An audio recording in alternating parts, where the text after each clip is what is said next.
Welcome back to Ice Bath Sports. I'm Griff. I'm Matt. And Matt is a very sad boy today. Yep. As you guys know, the Kansas City Chiefs defeated the Philadelphia Eagles in the Super Bowl on Sunday. Matt, how are you feeling right now?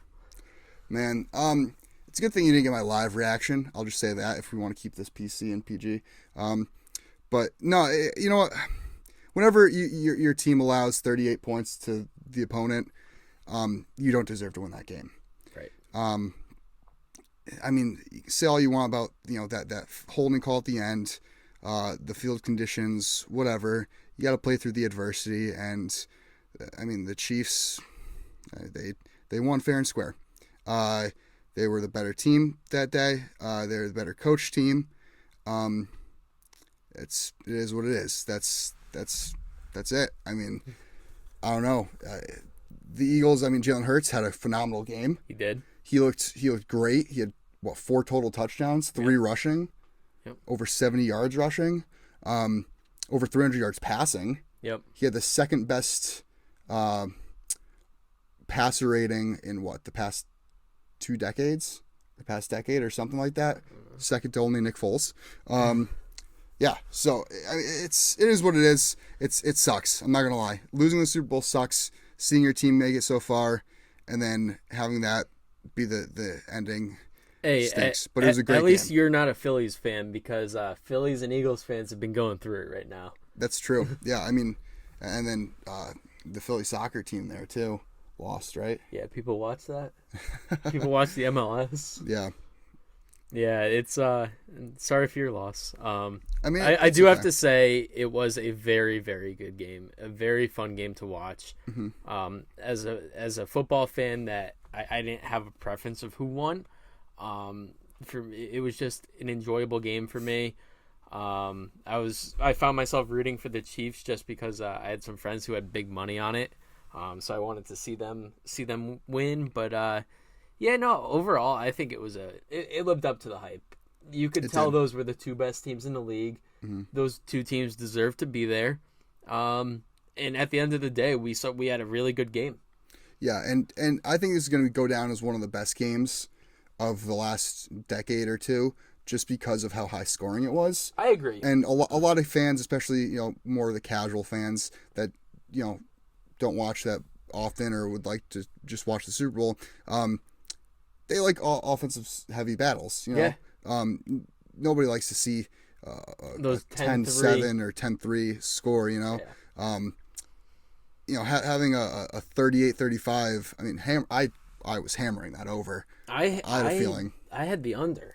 I thought it was going to be a high scoring game, and it lived up to the hype. Yeah, I thought it was going to be a low scoring game, but regardless, I mean, the game was just so enjoyable. I feel like the moment that changed it all was that punt return by KT. I thought the moment that changed it all was when Hurts fumbled. When he ghost fumbled? Yeah, and it was returned for a touchdown. Yeah. That changed the entire momentum of the game, and that momentum is, I mean, it's a game changer. It really is. Yeah, Nick Bolton had a really good game. Outside of that fumble recovery, he was all over the field. I didn't name drop him last episode, but I did say they do have some really skilled linebackers. Yeah.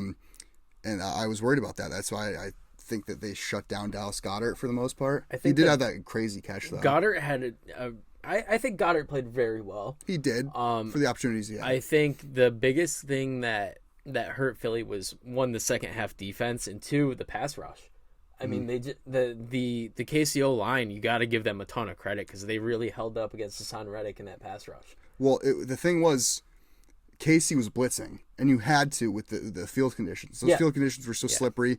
Players were celebrating. I think it was Pacheco, and he was slipping. Yeah. Just in the celebration.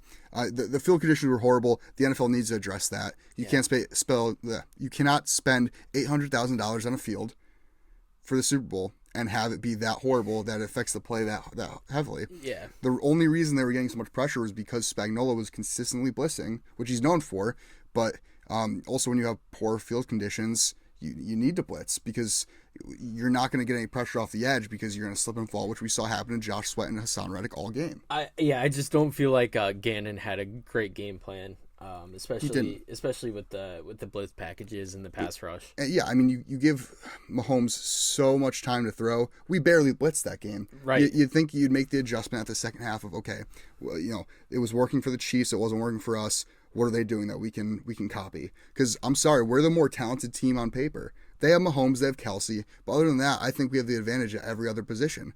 They just outcoached us. I agree. And then, I mean, there's some other plays. The Quez Watkins drop was pretty rough. Yeah. Taking a field goal. Well, that's why I even said if that was AJ Brown, it's a catch. Right. Yeah. I mean, Devonta Smith, that catch. Yeah. You know what? One more thing is like Miles Sanders was nowhere to be found. He was shut down, but he split carries with Kenneth Gainwell, who I thought was going to have a big day.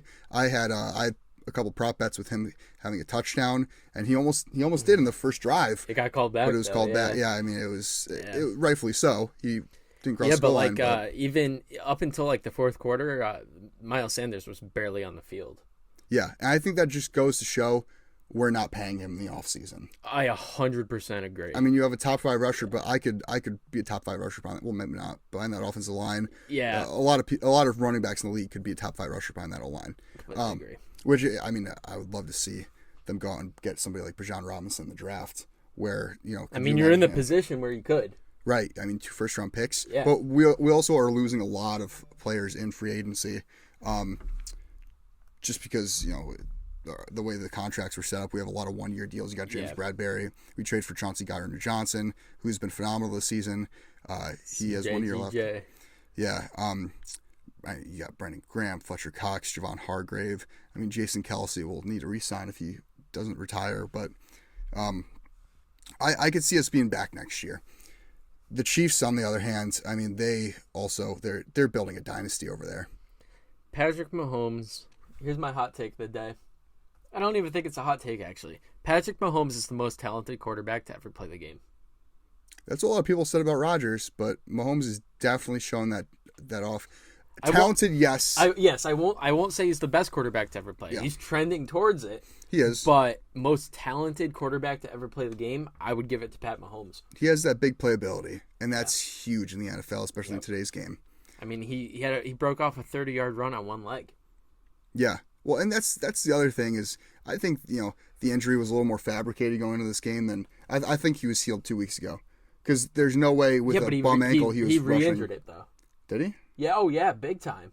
They said he was fine going into the game. No, he re-injured it in the game. At what point?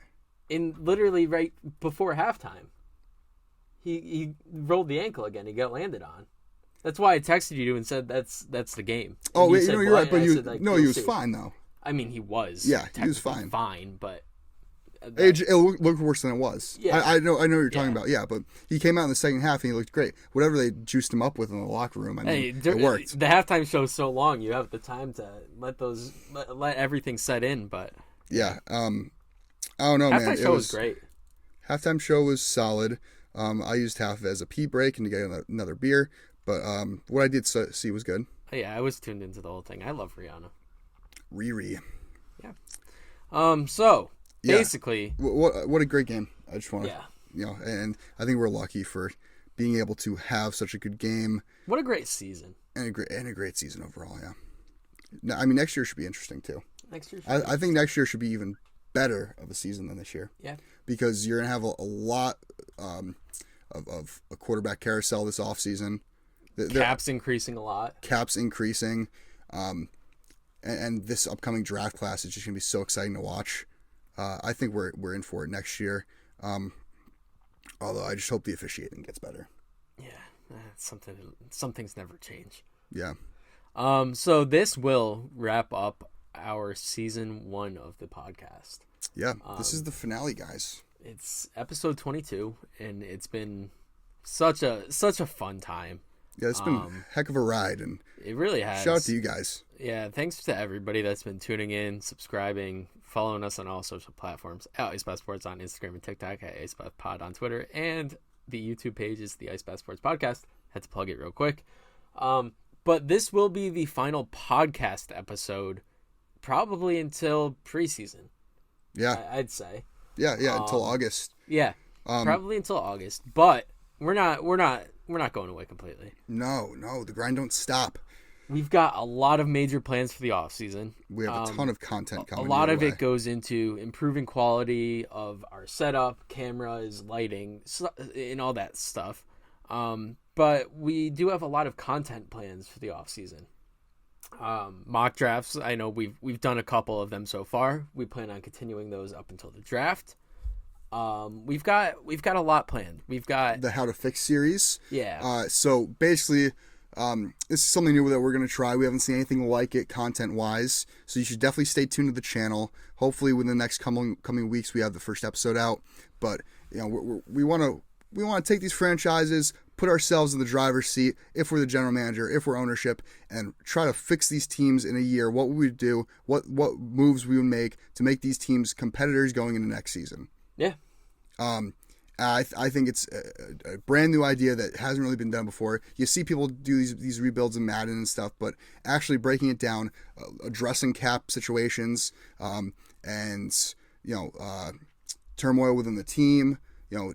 If a player is going to get traded, you can't go and make these ridiculous trades like you do in Madden when you're in the actual league.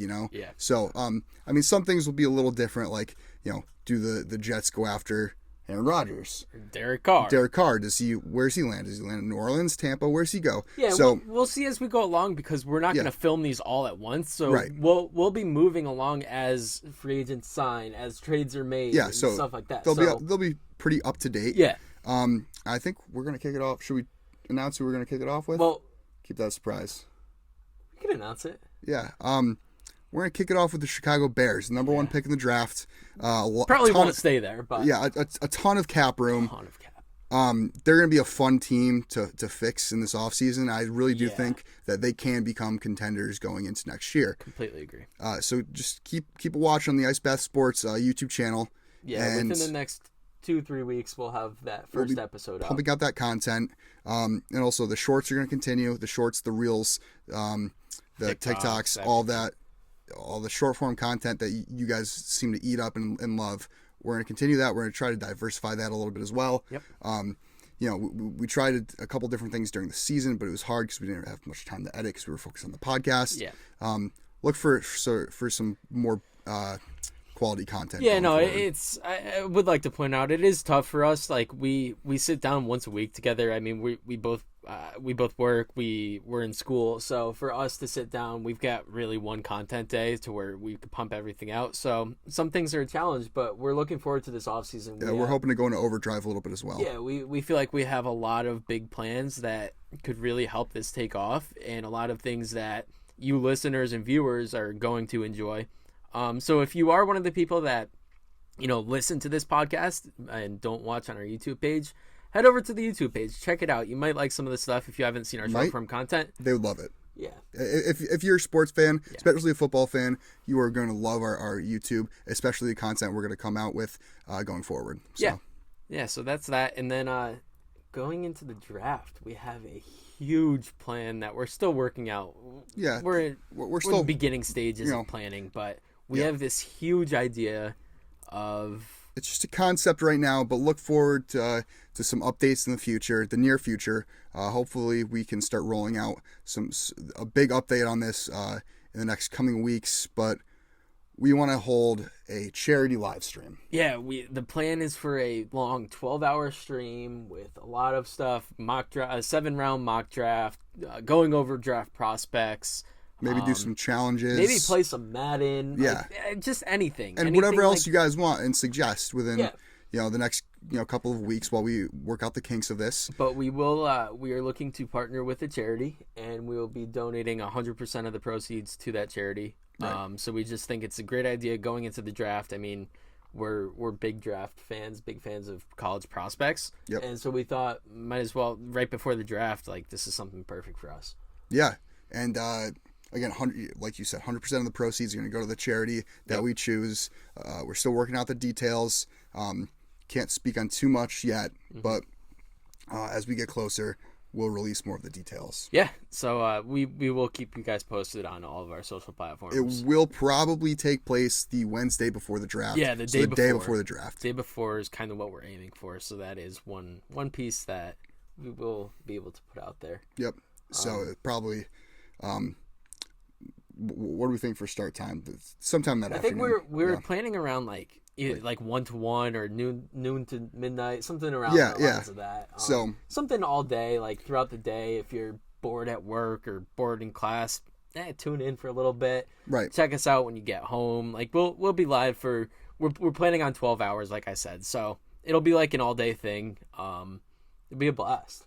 Yeah, it should be a fun time. I really encourage you to follow us, subscribe to us, whatever you got to do to stay updated with this, because you are not going to want to miss this 12-hour charity live stream. Yeah, it is going to be something else. It's going to be something that we're super new to, so it's going to be kind of funny to watch.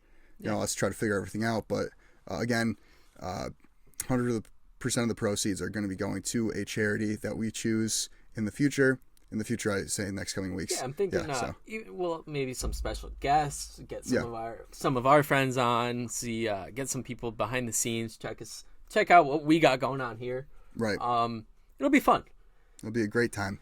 But yeah, I think that wraps up. That's really it. Yeah, the finale. Just a big thank you to everybody that has tuned in, has subscribed, has followed throughout this entire season. It's been really appreciate it. It's been a long season, but it feels like it's gone by super fast. But this will be a short episode. We are gonna wrap it up now. So thank you for our first season. I hope you're ready for next season, because there's going to be a lot of major upgrades, and we are very excited for the future. Yeah, I'm really pumped to see where we're taking this, and I think you guys should as well. If you're here on YouTube, I'm telling you, make sure you subscribe, because over 92% of you that see our videos are not subscribed. Yeah. So it's a big number. Yeah, it's 92%. It's a huge huge number. Yeah. So we really appreciate it if you subscribe, or if you're listening on a podcast, make sure you're Apple Music, Spotify, whatever, you're following the podcast, so you can stay updated when we put out season 2. Yeah, we will be back. This is not the end, but it's sort of the beginning of the off-season chapter, and we're looking forward to it. So I guess that'll pretty much be our last sign off for the season. Yeah. Thanks for tuning in. As always, stay cool.